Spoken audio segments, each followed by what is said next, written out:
I'm quite convinced that Dyer has never considered the possibility that he just might be wrong about anything. The way in which Jay promulgates his presuppositionalist worldview is wrought with arrogance and smugness. And this chest thumping has no doubt drawn many to his frat boy brand of Christianity. Jay prides himself on his philosophical prowess, expressed explicitly in his pet argument, the transcendental argument for the existence of God.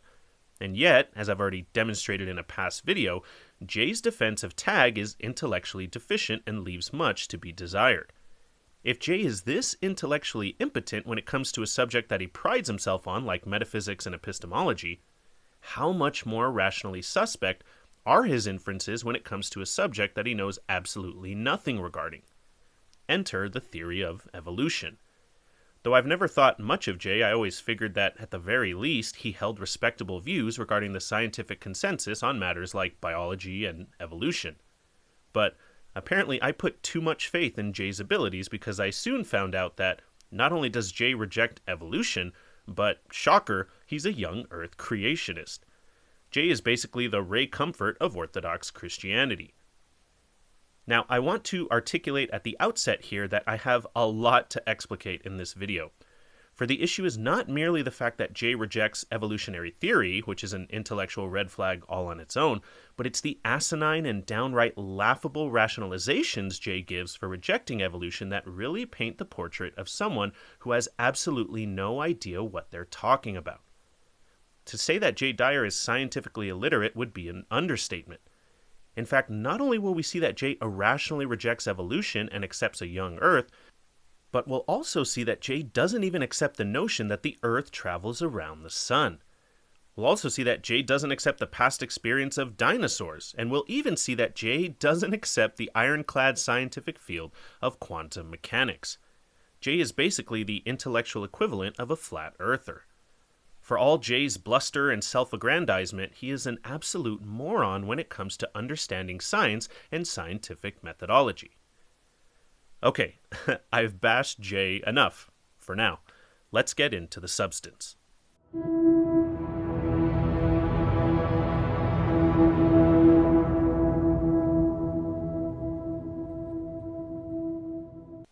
Let's begin by securing an accurate picture of one of Jay's primary scientific beliefs, or lack thereof. First and foremost, Jay, given his allegiance to the interpretation of Christian scripture, believes in a young Earth and a young universe. So I have a question. How old do you think the Earth and the universe is? Is it 7,000 something years old? So like the Byzantine calendar for the Orthodox Church is a young Earth calendar, so it would be anywhere from 6 to 10,000. Fair. Can you just tell me real quick then, under your view, the Earth was created around 7,000 to 10,000 years ago? Is that right? Sure. So, Jay believes both the Earth and the universe itself to have roughly the same genesis around 7,000 to 10,000 years ago. Now, for anyone who is even mildly scientifically literate, they would know the mountains of scientific data we have that refute this. Surveying evidence from astronomy and physics, we know that the universe is around 13.8 billion years old due to the cosmic microwave background, the expansion rate of the universe, nucleosynthesis, and the time required for the formation of stars and quasars, as well as much, much more. Surveying evidence from geophysics, we know that the Earth is around 4.5 billion years old due to radiometric dating, plate tectonics, and mountains of stratigraphic evidence, again, along with much, much more. However, Jay is not interested in any of this evidence because Jay considers himself a skeptic of science in general. I'm a skeptic on most science claims, which does not mean that I immediately default to conspiracy, but I also I believe that a lot of mainline science is based on conjecture, and what people call science, I don't even believe is science. So, as we'll see throughout this video, Jay's skepticism of science causes him to throw out wholesale large swaths of evidence and modern-day scientific consensus.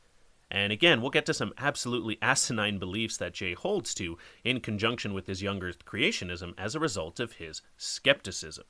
But let's presently stay focused on Jay's beliefs in a young universe and a young Earth. What reason does Jay have for rejecting, say, the evidence from radiometric dating or stratigraphy regarding the age of the Earth? Evidences are always interpreted through the presuppositions of some paradigm. So if I have the presupposition of billions of years, that's going to actually, like rose-colored glasses, I'm going to read everything through the frames, through the lenses of billions of years and massive amounts of time. So anything I see is already pre-interpreted as, well, that rock layer, that, geological structure, that took billions of years, millions of years to form because, well, we know that to be the case because of this. Now, notice what Jay articulated there. He claimed that evidence is always interpreted through the presuppositions of a paradigm. I actually agree with Jay here. However, he then goes on in the very next breath to classify a belief in a universe or Earth that is billions of years old as a presupposition. This is a miscategorization. A presupposition is, at the very least, a belief held a priori and which is not empirically inferred. A belief that the universe or the Earth is billions of years old is a belief inferred a posteriori, and thus cannot possibly be a presupposition. What's amusing is that we're talking philosophy here, Jay's supposed field of expertise, and he can't even correctly classify different epistemic categories. Jay commits this mistake countless times.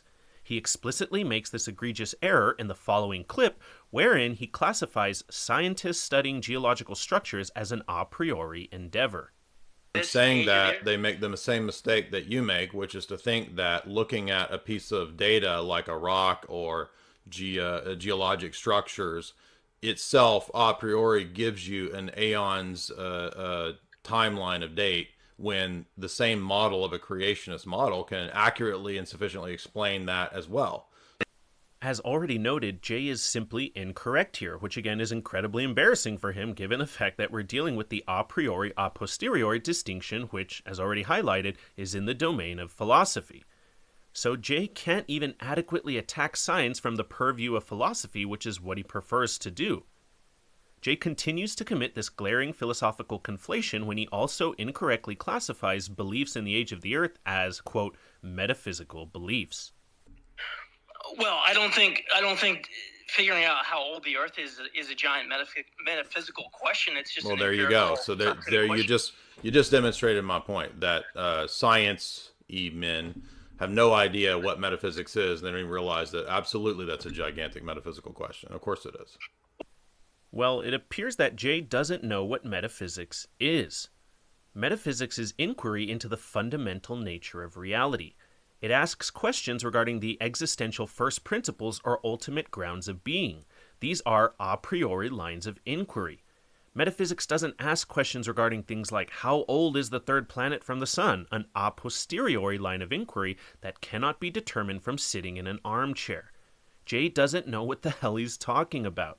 This is even more amusing given that Jay likes to pride himself on chastising others for the very same shortcoming. How do you know that they're not making metaphysical claims if you don't know what metaphysics is? I have a hard time buying into the conflicting, contradicting narratives of atheist retards who can't make sense of basic metaphysical claims. Well, there you go. There's Jay's MO on full display. He hurls petulant insults at individuals while simultaneously falling victim to the same error he's accusing them of. Well, listen, Jay, if you're watching, I have a challenge for you since you're such an expert in metaphysics. If inquiring into the age of the Earth is an a priori metaphysical endeavor, I challenge you to find me just one, textbook on metaphysics that includes it as a domain of inquiry. Just one metaphysical textbook should prove your point. But I won't hold my breath. So, contrary to Jay, when scientists inquire into the age of the universe or the age of the Earth, the inferences they're making are not presuppositions, nor are they a priori beliefs, nor is what they're embarking on a metaphysical endeavor. Jay is 0 for 3 here, and to use his own reasoning against him, though with less vulgarity, he sounds like a moron who can't make sense of basic metaphysical claims. Now, trust me, we haven't even begun to survey the most ignorant takes that Jay has to offer, but we'll get there. Stay with me. Let's shift gears into evolution itself, because this is where we will begin to traverse the depths of Jay's irrational inferences. Jay, like all creationists, rejects macroevolution, a word made up by creationists and the scientifically illiterate. Jay accepts mutations and adaptations within a kind, what creationists dub microevolution, but again, he rejects the notion that these mutations and adaptations lead to speciation. So, why does Jay reject evolution? How do you address things like radiometric dating, the various kinds? I don't address it because my critique of all the evolutionary stuff is from the domain of philosophy. So, and by the way, I did have many college classes taught by rabid Darwinists, including astronomy, philosophy of science, other empiricist philosophy class proponents who were pretty rabid, evolutionary theorists. So it's not from lack of exposure to those people and their arguments. Perhaps you have some striking, amazing philosophical argumentation that I haven't heard. But the best article I've ever read is Titus Brookhardt's essay critiquing evolution from a philosophical standpoint. And that for me was I was kind of open to it for a long time. I didn't have a set view. Okay, so let's unpack this. Jay rejects evolution on philosophical grounds. This is interesting because later in this video we'll see that Jay contradicts himself and does attempt to provide empirical arguments against evolution. Nevertheless, Jay claims that his impetus for rejecting evolution is predicated on philosophy, the very discipline we've already seen that he constantly conflates and poorly misunderstands. But one important thing to note that Jay articulated in the second clip we just surveyed was when he asked his interlocutor if they had any, quote, striking and amazing philosophical argumentation that Jay hasn't heard that would prove evolution. Perhaps you have some striking, amazing philosophical argumentation that I haven't heard, but the issue should be apparent here.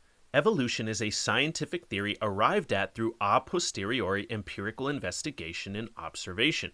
It's not a theory arrived at through armchair philosophy, nor is any other scientific theory that I know of. Jay is, again, fallaciously committing a category error here by requiring non-empirical evidence for empirically inferred frameworks. Asking for philosophical argumentation to justify evolution is akin to asking for a mathematical proof to justify anthropology. They're two completely separate domains of inquiry. Thus, Jay once again demonstrates that he doesn't even have a keen understanding of the intellectual playing field that he's participating in. Now, there is actually a crucial reason that Jay argues against evolution from the domain of philosophy. As we just saw again in that second clip, Jay claims that there was a specific influential essay that sealed the deal for him in his quest to supposedly objectively determine whether or not evolution is tenable. But the best article I've ever read is Titus Brookhardt's essay critiquing evolution from a philosophical standpoint. And that for me was but the best of all was Titus Brookhardt's essay in the Sword of Gnosis book, which you can get on archive.org, by the way. And I've never heard anybody give me a better argument. Let's take a dive into this essay that, according to Jay, articulates the best argument he's ever heard against evolution. The essay Jay's referring to is a 17-page polemic written in 1964 entitled Evolution and the Traditional Idea of the Immutability of Species by philosopher Titus Burckhardt. You heard that correctly. The essay that can cripple the entire theory of evolution is a measly 17-page, non-peer-reviewed essay written 6 decades ago by someone with no expertise in anything related to evolutionary theory. But let's not poison the well here. Let's give Burckhardt a fair shake. Now, before we dive into the essay, I just want to say that this next section is a bit long, and if you're not particularly interested in what Burckhardt has to say, despite the fact that Jay has placed a heavy intellectual burden on his views, feel free to skip to the next section wherein we begin to survey Jay's specific arguments against evolution. That being said, let's see what Burckhardt has to say. First, Burckhardt's main argument against evolution is a very strange and idiosyncratic Platonic theory of species origination, which we'll get to momentarily. But before that, I do want to highlight some bizarre and downright abysmal argumentation promulgated by Burckhardt. On page 8 of the essay, when considering transitional species, Burckhardt states that, quote, as for their interpretation as forms of adaptation to determined surroundings, this seems more than dubious. For what could be, for instance, the intermediate forms between some land mammal or other and the dolphin? We'll see later that Jay follows this same line of shoddy reasoning to dismiss transitional forms. Nevertheless, Burckhardt's entire argument here is nothing more than a lack of imagination. Intermediate species are dubious, he claims, because he can't imagine what type of species could possibly be an intermediate between land and marine mammals. Ken Ham would be so proud. Unfortunately for Burckhardt, dolphin phylogeny is quite well documented, so we don't have to imagine at all. Moreover, we have living, breathing examples of species that are smack dab in the middle of land and marine mammals. The hippo. The hippo lives, sleeps, hunts, and eats both on land and in the water, making it the exact type of mammal that Burckhardt had such a hard time conceiving of. And this is precisely why armchair philosophizing gets you nowhere when it comes to assessing evolutionary theory.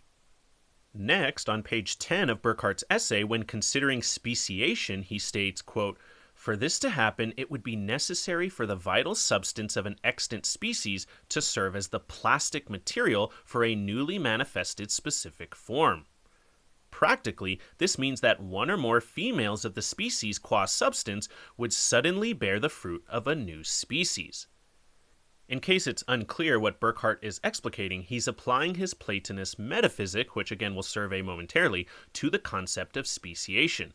And what he concludes is that, given his metaphysic, the only way for speciation to occur is if a pregnant female of one species gives birth to an altogether new species entirely. Yeah, this is the common ignorant argument of creationists who claim that they know evolution is false because they don't see fish birthing humans. Highbrow stuff, I know. Now, here's where Burckhardt goes off the rails intellectually, even more so than he already has. In order to account for the clear trajectory of the fossil record ascending from simpler organisms to more complex ones, he states, quote, "All that paleontology proves is that the various animal forms, such as are shown by fossils preserved in successive layers of the Earth, made their appearance in a vaguely ascending order, going from relatively undifferentiated organisms, but not simple ones, to ever more complex forms." What means this order, then? Simply that on the material plane, the simple or relatively undifferentiated always precedes the complex or differentiated. The successive appearance of animal forms, according to an ascending hierarchy, therefore in no wise proves their continual and cumulative genesis.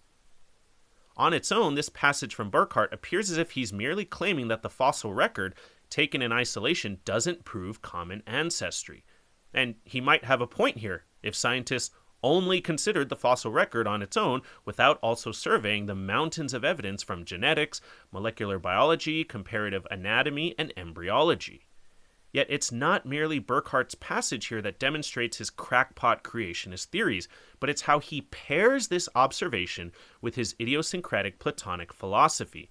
For he states only a few pages later that, quote, "The different types of animals pre-existed at the level immediately above the corporeal world as non-spatial forms, but clothed with a certain, quote, matter, that of the subtle world.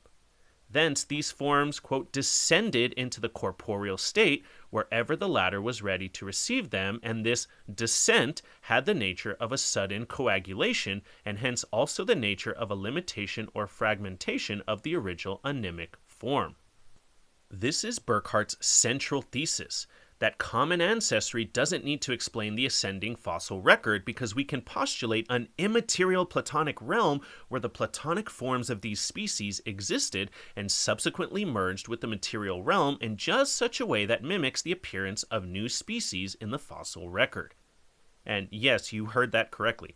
So on Burckhardt's thesis, the fact that we see a clear sequence of transitional forms for, say, whale evolution doesn't support evolutionary theory. No, it can be explained by assuming that each separate whale species in the sequence was originally an immaterial whale, as it were, and at some random point, for some unknown reason, this immaterial whale form merged with the material world to create a real-life whale. See, this is what happens when people like J. Dyer forego verifiable empirical evidence and instead yield to armchair philosophizing. They end up just making shit up.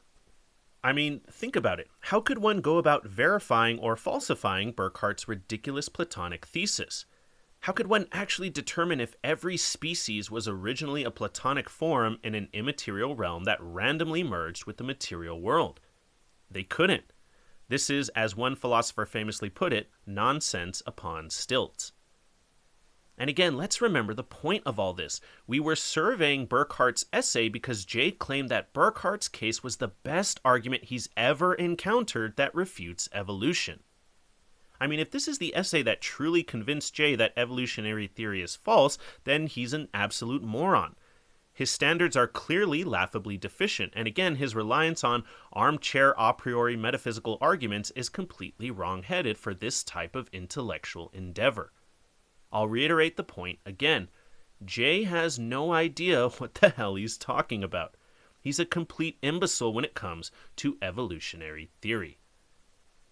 But enough with philosophy. Let's see what Jay actually has to say about evolution when he finally, against his own word, attacks evolutionary theory on its own playing field, from the domain of empirical evidence. Now buckle up, because this is where we can begin to adequately survey the truly asinine beliefs and irrational arguments that Jay promulgates. Jay has addressed the evidence for evolution contained in the fossil record, and he argues, just like a typical ignorant creationist, that the fossil record is incomplete. This is 380 million, there's hundreds of millions of years of these chimeras, but there's no fossils of a chimera. Isn't that interesting? There's no actual fossils of, we should actually be like covered up, like walking around, swimming through fossils and bones of all of these monsters. But there aren't any monster chimera bones anywhere. Jay actually has the nerve to claim that there do not exist any fossils of transitional forms, what he pejoratively calls chimeras, and that we should be knee-deep in fossils of this kind. Well, first of all, Jay's incorrect that we should have an overabundance of transitional forms.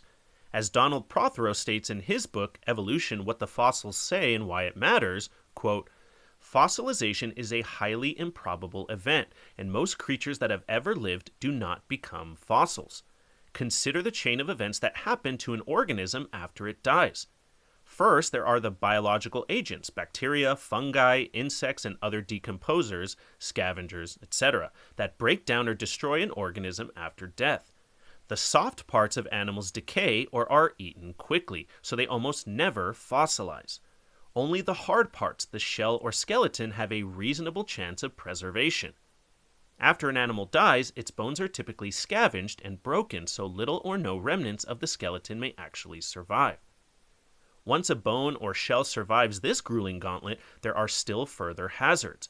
After burial, the shell or bone might be dissolved by the water percolating through the sediments. As the potential fossil gets buried deeper and deeper, the huge pressure on the pile of sediments above it may distort the fossil or crush it entirely.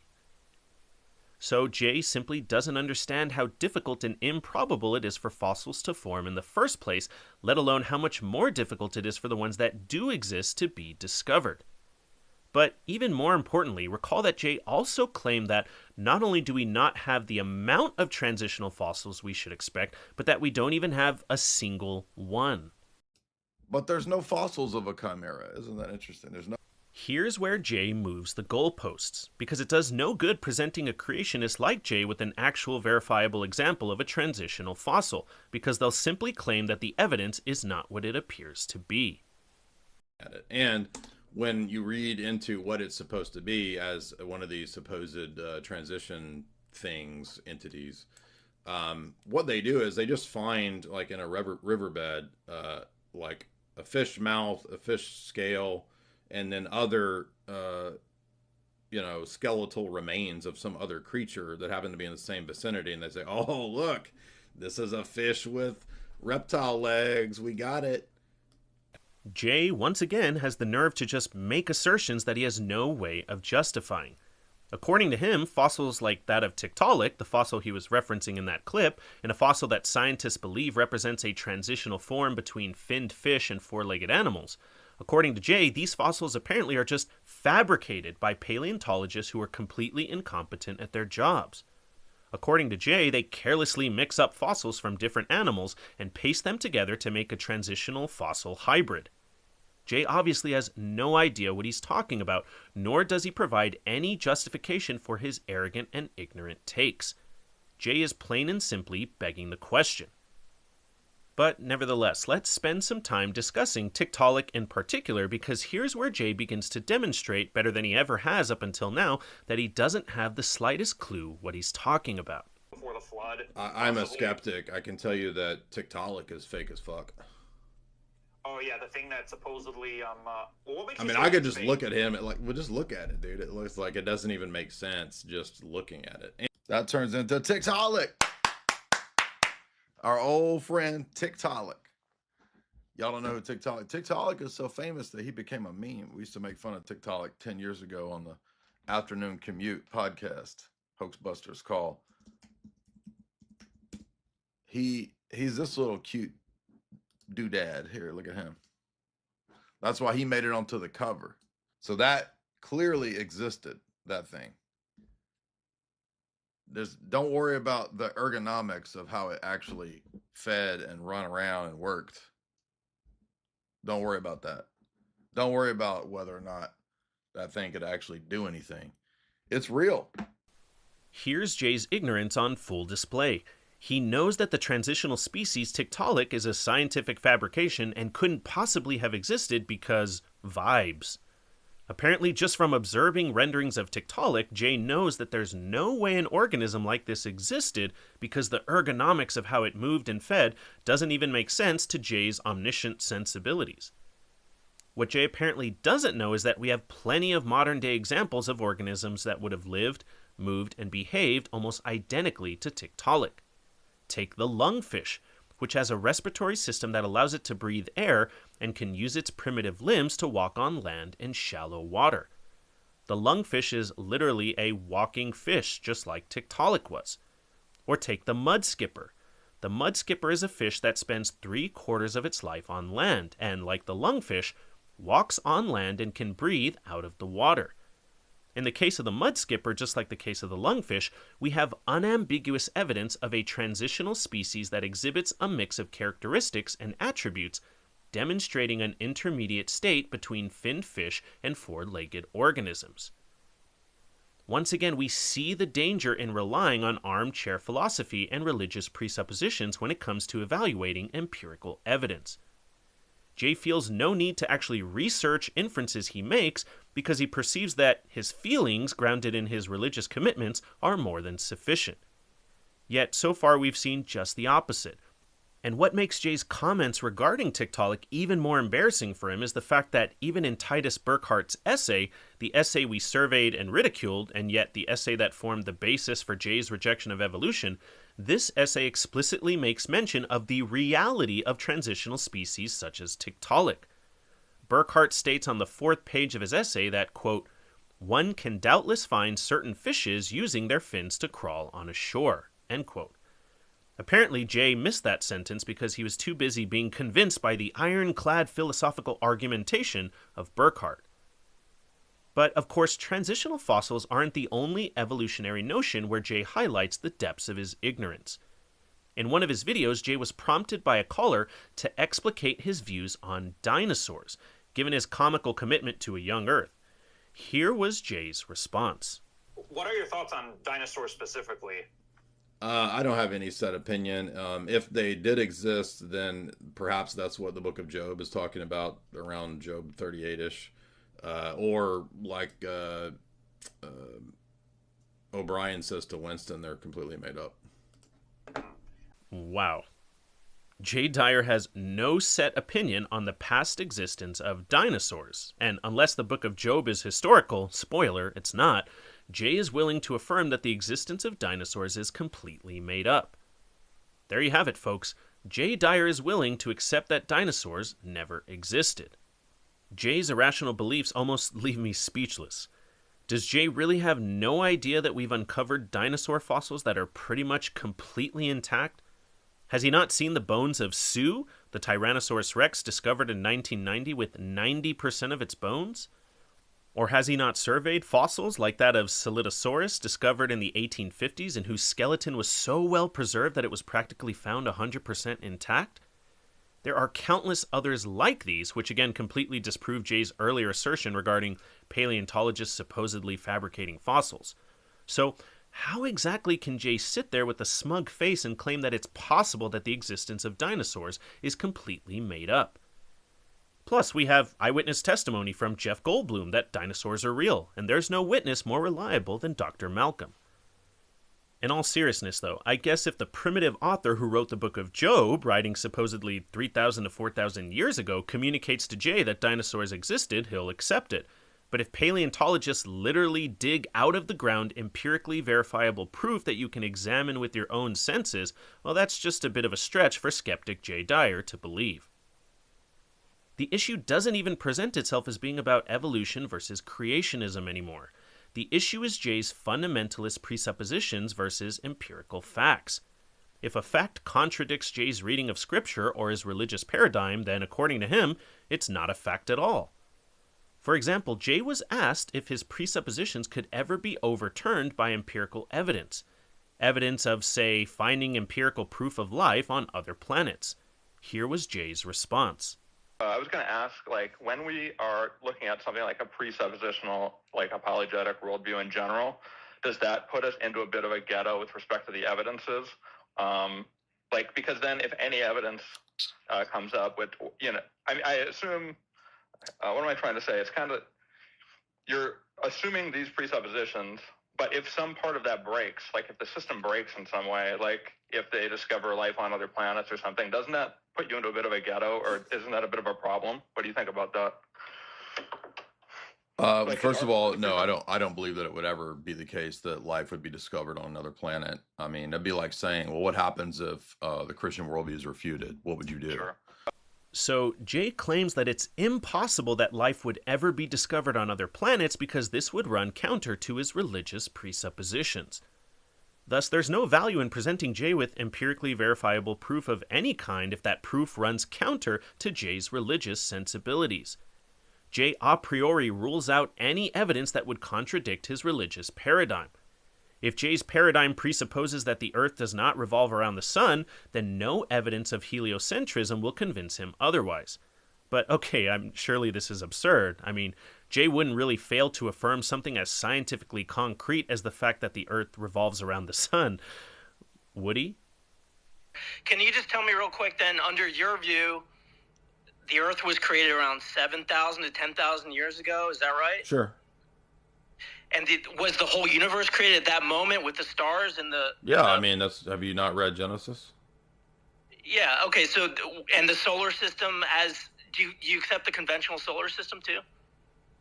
What do you mean by the conventional solar system? I mean, obviously, like, heliocentric model. You accept I that, don't have any hard set view on any of that. I was genuinely baffled when I saw this clip. Just like Jay's claim that he has no set opinion on the past existence of dinosaurs, he apparently is also non-committal on heliocentrism. Do you understand the gravity of this? No pun intended. Jay is not convinced that the Earth travels around the Sun. I mean, I really think I could just end the video here and my point would be made. Jay believes in a young Earth, he rejects evolution, he fails to affirm the past existence of dinosaurs, and fails to affirm that the planets in our solar system orbit around the Sun. Obviously, then, Jay will evade and hand-wave away any scientific fact, no matter how well established, if it doesn't fit within the worldview promulgated by his sacred, primitive Bronze Age scriptures. I mean, at this point, someone needs to ask Jay if he even believes the Earth is round, because he very well might deny that as well. Jay Dyer is a flat earther is a headline that wouldn't shock me at all now. And Jay's scientific ignorance and illiteracy extend to even more well-established areas like quantum physics. Like, I don't know how I'm supposed to be convinced about any of those claims because, to me, they're all kind of in the same domain of, like, sci-fi theory. It's like quantum physics, too. Like, I don't know. I have no set view on if quantum physics is complete made-up crap or if it's real. Could be. I don't know. It's just... I mean, at this point, it seems that Jay's just anti-science. and they think that I'm not anti-science. I'm just pointing out that. Oh, well, never mind. Jay said he's not anti-science, so I must have misunderstood. But seriously, any well-established and empirically verifiable scientific theory is suspect in Jay's eyes. For his misplaced skepticism to call into question the field of quantum mechanics, the very field that makes all modern electronics possible, the field that, if it never existed, would bar Jay from even being able to use a smartphone or a computer to promulgate his asinine beliefs, for Jay to call the advancements of this field into question is literally for Jay to pull the rug out from underneath himself. If Jay believes it's possible that quantum physics is made up, then why does he use a phone or a computer? Why does he use GPS? Why does he use fiber optic communication networks like the internet? Why does he use MRI?